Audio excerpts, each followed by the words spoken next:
welcome to Reviews on the Couch, where we discuss movies, how they made us feel, and lessons we can pick from them. I am not quite sure why the neck of this cloth is like this. Like, it just feels like it's not arranged, but that's just how it is. And it's just, okay. If you're watching this on my YouTube channel, and if this is your first time of watching, kindly subscribe by clicking the red button and also hit the bell button so you get notified each time there is a new content. And of course, if you're watching from Twitter or anywhere else, please head over to YouTube and subscribe to my channel. I promise you we'll have amazing conversations such as this one we are about to have. Also, I broke my nail. Yeah, this one. I don't know how this happened. There was no pain, but just the artificial one that broke, and it's just so irritating. But I am not doing anything about it because I'm just not going to do anything about it. Yeah. Welcome to Reviews on the Couch.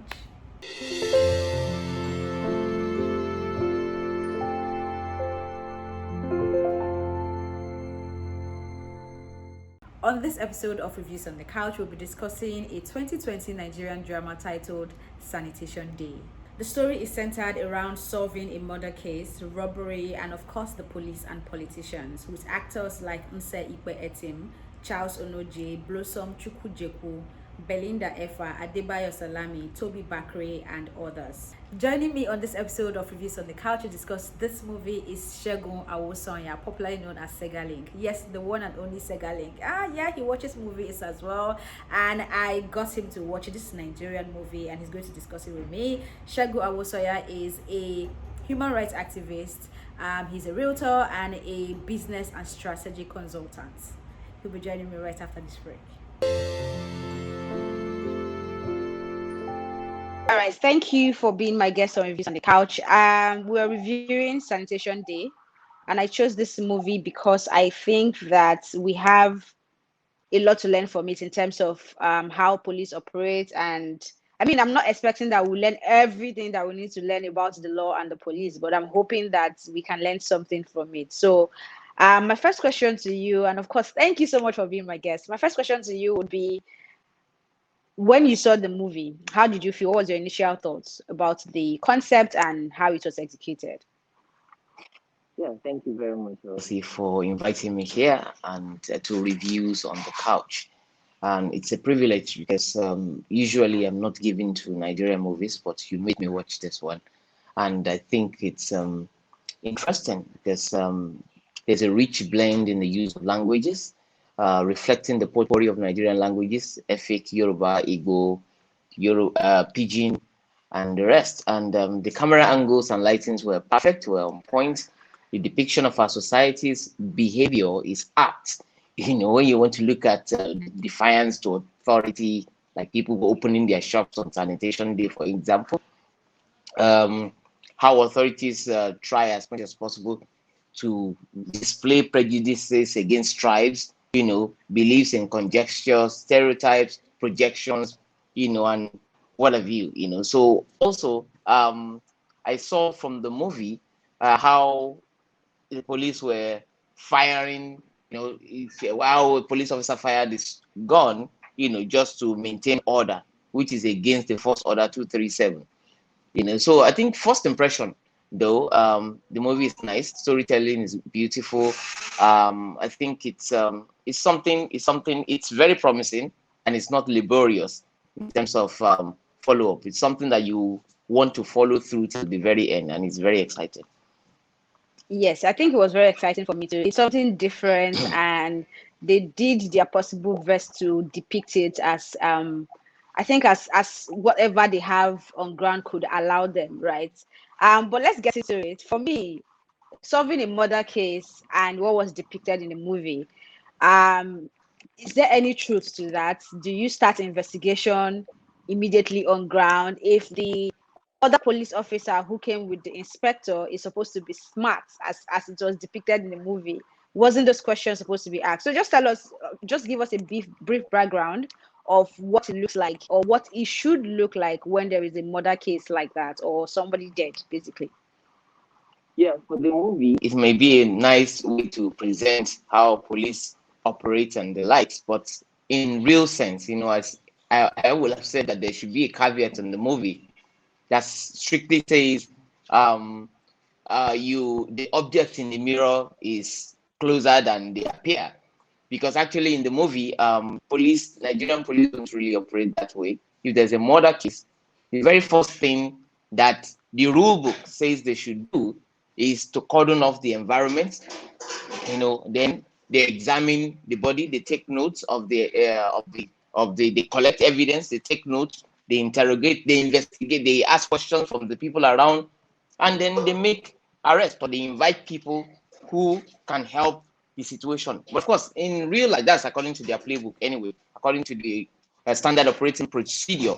But when you want to look at it from the angle of how police actually operate, if there's a murder in a place or an alleged murder in an area, every single person, including neighbors, somebody passing by, somebody who probably is in the bike, commuting around the area, everybody will be arrested.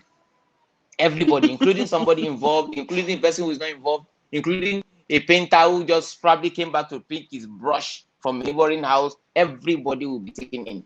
So within the police station where they are investigating the matter, that's when you begin to see, people, those who have nothing to do with the case, they will ask them to pay bail. They will collect money from them in order to release them to go, while others will remain in lockup until it's their time for the investigation. Investigations are never taken on ground. Nobody asks questions at the scene. Everybody is arrested. Everybody is a suspect until they deem them innocent. Because again, police always present themselves as the law and order, as the author, the jury, the judge, and the executioner in most investigations. But ideally, if there's a murder case, they call in the authorities, responsible authorities, to come and pick up the body to the nearest general hospital to that particular area of jurisdiction, and then from there they will run an autopsy. So while they take the body to the hospital, they will have some forms, the coroner forms that they're going to fill. There, from that particular from the onset, upon entry of the hospital, they will stay in there. The doctors will check if the person is actually dead. They will confirm the death. After confirmation of death, they will enter into the coroner from something like brought in dead, to show that the person was dead before they got to the hospital. Because all this information are vital to the investigation before they take it in they deposit the body for autopsy. The autopsy will now determine the actual cause of death, whether it's by blunt force trauma or it's by gunshot, it's by this, then they will know. Then also they will try as much as possible to run identification and the rest. So it takes a whole lot of gamut of operations within that confine. So it's not as easy as saying the dead body lying down there while you are trying to investigate and solve the murder case. Again, you notice that the police officers did not even bother to take pictures. There were no pictures taken. But again, if you look at the overzealousness of the other officer, he actually portrayed properly how Nigerian police are. They are always too forward. They're always too quick to pin murder or anything on the crime on people that they find on the scene. Taking personal devices of suspect is also, which is the violation of privacy. It's also something that is common with Nigerian police. They'll pick your call, they'll take your call. Anyone who calls you around that period is also a suspect in the case they are investigating. They will come and hunt the person down because you have a number of somebody they are investigating. So these are some of the things that the Police Act 2020 has come to correct. But for the movie, I think my own advice is that the movie also showcased the logistic problem that often plague police investigations and operations. Usually the car will always break down. They may not even be car in the first instance. They may rent somebody's vehicle or see somebody's vehicle somewhere and then use it for the operation. All those things. But ideally, I believe that it is always best because people read our culture from our movies. The perception we have about America, the perception we have about Europe and the rest, were obtained from the movies we see. And this is why I was very particular about having you as my guest to clarify these things, because we believe that storytelling or what we see in the movies is a depiction of the reality. And after seeing that movie, that's Sanitation Day, I liked it. I mean, it is entertaining. You'd enjoy watching it. It's a feel-good movie, and you learn some things, I guess. But I just felt like some things need to be corrected so that people will not just run along and think that we're not praying for anybody to die. But if there's that kind of situation, you just think, okay, the police is supposed to be here with us and start asking us questions, for us to clear that. But there's another area in that movie as well that I wanted to touch on, which is on autopsy. And it was portrayed like something that is so impossible when it comes to Nigeria. Don't we have facilities for that? What is it? What happens in that space? No, it's not impossible. In fact, our autopsies are very, very, very, in fact, they are wonderful. In fact, we have, if you're looking at loot, lawsuit, or whatever, autopsies are well done. The only issue I have with autopsy emanating from police and investigations are sometimes when we have extrajudicial killings, police brings in these bodies, they are unnamed, there's no, nothing, no contact person. And in fact, families will be probably clamoring to get to know the status of their loved ones or so, and they probably will never get to do that. So there's always a problem with the police end in terms of communication. Sometimes people end up finding out that their loved ones have died years after they have disappeared from police custody. So these are the issues where people don't usually get, the outcome of autopsies on time and the rest. But usually, or sometimes, when probably an incident happened now and it was reported and people got involved, there is intervention. For example, the situation with the NYC lady that got shot in Abuja. So the moment it was escalated and we got involved and the rest, we were able to follow the sequence of events instantly. In fact, the autopsy was conducted with representatives of the family in terms of a doctor chosen from the family side, a doctor from the government side, and so every representative were involved, and the report was shared by all. So we can actually see the outcome of that investigation to know that actually this girl didn't die because she was on drugs. She didn't die because she fell from something. She died because of the gunshot that came in through her body with exit wound showing. Of course, if there is no exit wound also, the autopsy will also show. So like I said, autopsies in Nigeria are not as complicated as portrayed. So still talking about police and us dealing with them, they're supposed to be our friend, but it can be very frustrating sometimes, and you begin to wonder if they're really your friend. And because of some of the things that we've seen in movies as well, and things that have happened to people firsthand, you realize that we are not very readily available to help when our neighbor or anybody is in trouble, because we don't want the police to accuse us of being the perpetrators of whatever it is. I'll give you an example. My colleague, co-anchor on Way Show, she was talking about seeing I think a small boy who was hit by a car on the road around Lekki Phase 1, and everybody was just going away. Nobody was willing to stop. I think that also goes to show how much of our humanity has been affected. But away from that, we also understand that stopping and helping, or even taking the child to a hospital, can land you in trouble. So what exactly is the law around that, and how can you sensitize people enough to be able to show their human side when issues like this happen? Because even me myself, if I see a dead body on the road, first, I don't know what to do. Secondly, if I know what to do, I will not be able to do it because I don't want to spend 48 hours behind bars because I was trying to help somebody. So can you help us in that regard? What should we do, and what is the law that we need to know around that? There's no law that says that we can be our brother's keeper. There's no law that says that you will be incriminated, or people should be incriminated if they are found very near a corpse, or if they bring in a corpse that they find on the road, to the hospital. But the most important thing is this, in order to help police work, also to help the investigation. Usually when people bring bodies from, maybe you found somebody on the street who was dying, or maybe you found somebody who needed help and you helped the person, you brought them to the hospital, because of the fear that, police might rope me in, there was no witness, there was nobody involved in this matter, and I could be victimized. So what people do is they just want to take the person to the hospital and run away because they don't want to be implicated. But with that begins to create another suspicion that why do you want to run? Why do you want to run? Because you when no crime was committed, you should be able to stay. So see, this projection of police are corrupt and they might implicate me, and the projection of this man should be able to stand and wait if he has not done anything wrong. So so there's no how. If you have heard stories and testimonies of other people who have gotten into trouble for just helping people. I give you an example. There was a cousin of mine who called me one day that they saw somebody in front of the house, and the person was behaving funny, and he was, throwing stones at cars and all. So they were like, leave that place, please. Don't just keep walking. Don't stay there. And the guy got angry. He was cursing them and everything. And he stayed there. He sat down there. Maybe he had mental issues or he was on drugs. Anyway, by morning, that person was found dead in front of their house. They arrested him because they said he had an altercation with the person. He must have come to. In fact, the story was so long. The police took up the story that he killed the guy. He did this, he did that. So he had to use his own vehicle to convey. It was the one that went to call the police that this is what we saw.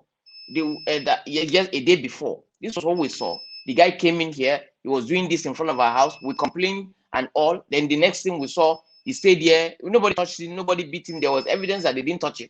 But now he's dead. We decided to come and call the police so that they won't, at least just for full disclosure. But the police said no, since he's in front of your house and he was alive when he was first noticed there, and now that he's dead, and there was a record that you have altercation with him, you have to be investigated. They detained him. He was the one that paid for the autopsy. He was the one that took the person to the hospital. He was the one that did all sorts. Before it could be seen that the guy had some internal problems and he had been a scavenger for a while and all those things. It took a while, and this guy was almost imagine that, and that's what I'm saying. That's what I'm saying. That's why people will not want to help.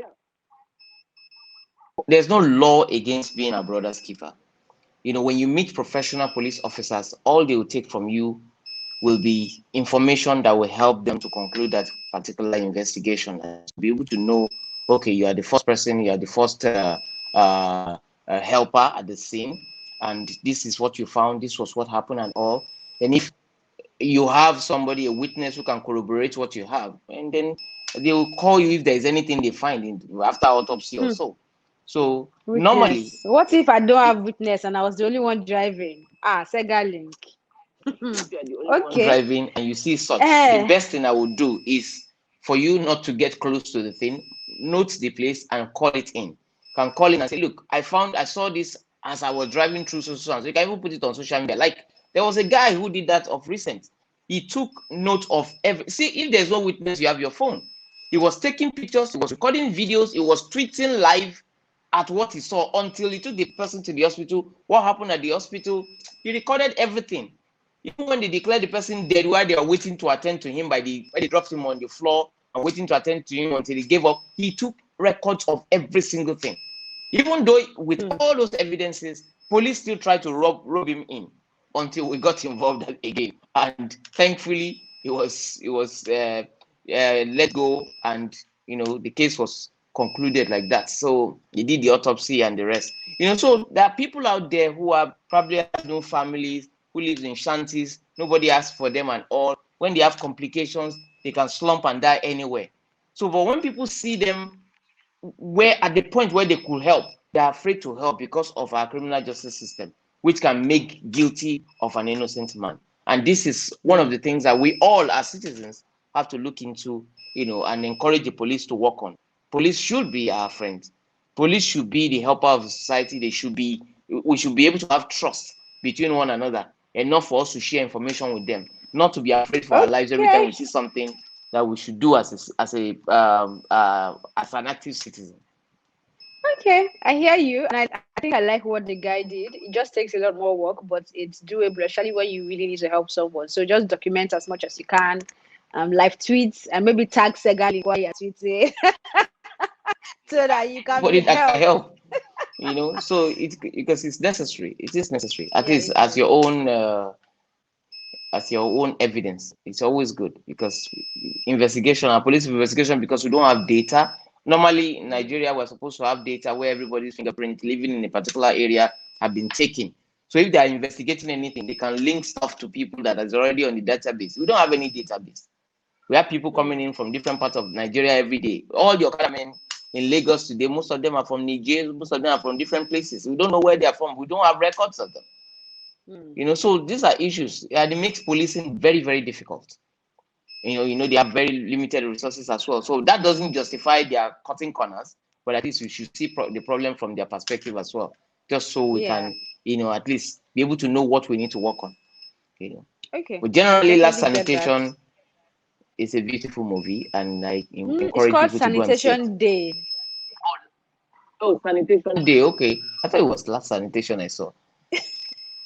It's shared Sanitation sanitation. Day. But anyway, finally, I think it's going to be my last question. When we discuss these things, especially when there's robbery and issues like this or fraudulent activities, we have this idea already that there is always a mole in the police station or in the police force that is helping these people achieve their aim, whether by giving them information on when to move and they won't be on the road, or by helping them with ammunition, whatever it is. We've always had that idea, and it's not just a Nigerian thing; it's a global thing. Wherever there is fraud, there has to be someone in the system that is helping them, right? And of course, we saw that being depicted in Sanitation Day. And right now, conversations just started going on regarding hush puppy bribing a DCP, right? And that conversation has come up again, and people are saying, "Oh, we are not surprised. This is what they do." Blah blah blah blah. So, how corrupt are these people? And I don't know. Is it always the case, or are we exaggerating it? Because with this news or new story about the alleged bribery, I mean, it's bringing up that conversation over and over again. We are now moving away from them not even being properly remunerated to them being part of criminal activities in the society. So, what is it like exactly? Well, again, when you have a police system that have been derelict for many years, many decades, there is virtually nothing you're going to see in society that you don't see within the police structure. And no doubt, in most crimes, there are always people who serve as shields to people who commit these crimes successfully. If you find somebody who is a criminal who has been getting away with stuff, you know quite well that they have, backing. Of course, a lot of people, once you have money, you can easily order police officers to be following you everywhere you go. And it starts from there. Before you know it, you know their bosses. Before you know it, you know people who call the shots within the police. So you can actually use the police to victimize other people around you who are probably competing with you, who doesn't have as deep a connection like you do, within your operation. So I think it's not something that is far-fetched. But again, we cannot say all police officers or all police units are helping criminals. But you cannot, if you pick maybe like 10 officers, at least one of them will be an informant to people within the underworld. So it's normal. And the number increases, if you have a police structure that does not really take care of its own, if you have a police structure that does not actually monitor the activities of its officers, or that does not actually punish crimes within the system. Because again, if you look at the police structure, once you're a senior officer, unlike junior officers that we take to the room trial, we get them suspended, dismissed, we take them to civil courts and the rest. For senior officers, they have to wait for the Police Service Commission to schedule a disciplinary committee meeting for them to try them, for them to hear from them and all. And that thing, before they finish a single case, it might take 2 years, it might take 3 years. So at the end of the day, to the victims of such officers, you will never see justice to be done, because it says justice must be served, and it must be seen to be served. You won't see it to be seen to be served. That's why most people assume that police just walk away once they commit any offense. They just push them to another unit and they let it go like that, because they won't be able to follow up on the cases. They won't be able to follow up on what disciplinary reaction takes place. And again, a police officer who is making a lot of money from the underworld will be able to bribe his way out of any investigation anyways. We have in Nigeria. So before I let you go, is there any other lesson you would want to expand on from the movie? Tell us what you think. Yeah, I think the movie it's a good one, and the storytelling is beautiful, and I like the fact that they use the story to highlight one of the issues that we have been dealing with, which is police brutality. The reform, the total overhaul of the Nigerian police system. We can actually tell how vivid most of these problems are to the eye, to the blind. It's very clear to the blind that Nigerian police needs reform. Nigerian police needs to rework their standard operating procedures. Nigerian policing have to be mindful of the kind of officers they put guns they put in charge of operations. And now I thank God that we have the Police Act 2020 which has made it clear that no arresting officer becomes automatically the prosecuting officer unless he had standard or he had experience or education, legal education actually, or he's a lawyer, he has been trained as a lawyer, or he has legal education to do so. So somebody who have arrested you and probably must have planted drugs in your car will not be the same person who will be the judge in that case, who will be investigating the case, or who will be running the investigation. He is just the arresting officer. He will pass it on to somebody who will be neutral, who will look at the evidence before him before he can decide what to do next. I think we're getting somewhere. We're no longer where we used to be. We're moving, and to change culture takes a lot of time. And I pray that Nollywood will do more to research into what the situation is in Nigeria while they're making their movie. I know it makes it more expensive, but no doubt it is always good for us to portray the actual thing. It's either we're portraying what is happening in Nigeria, or we portray what we like to see happen in Nigeria. So it's a two-way street, and I think it's a start. I like what I saw, and I pray that more sponsors come in to help them do better research and better work. But quality-wise, if I'm to rate it between 1 to 10, I'll give it a 6.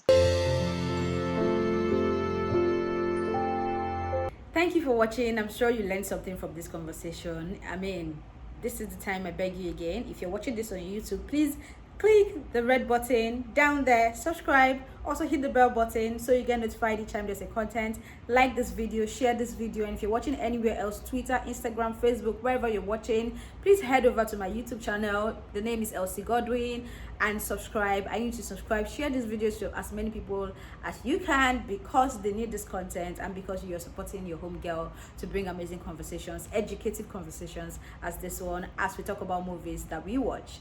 My name is Elsie Godwin. Till I come your way again.